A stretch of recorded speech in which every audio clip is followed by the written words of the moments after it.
ఈరోజు మన కిచెన్లో చాలా టేస్టీగా హెల్తీగా ఉండే అప్పటికప్పుడు చేసుకునే పెసర్లు సగ్గుబియ్యంతో బ్రేక్ఫాస్ట్ని ఎలా చేయాలో చూపించబోతున్నానండి.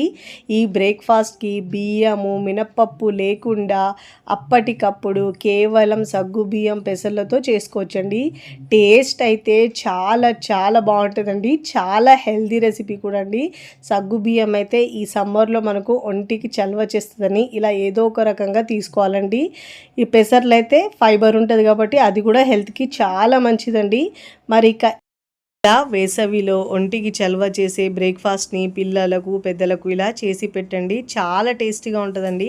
ఎప్పుడు ఒకే రకం బ్రేక్ఫాస్ట్ తింటూ బోర్ కొడతారు కాబట్టి ఇలా హెల్తీగా టేస్టీగా చేయండి.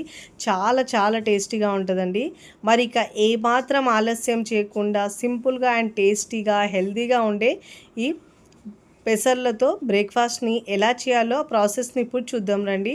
మరి మీరు ఫుల్ వీడియో చూడాలంటే యూట్యూబ్ ఛానల్లోకి వెళ్ళి టీ కిచెన్లో చూడండి. లేదంటే నేను పైన టైటిల్ని ట్యాగ్ చేస్తానండి. క్లిక్ చేస్తే పూర్తి వీడియో వస్తుందండి. వీడియోని లైక్ చేయండి, షేర్ చేయండి. మరికొన్ని మంచి మంచి టేస్టీ రెసిపీస్ కోసం నా ఛానల్ని సబ్స్క్రైబ్ చేసుకోండి. కమెంట్ చేయడం అస్సలు మరవకండి. Thanks for watching.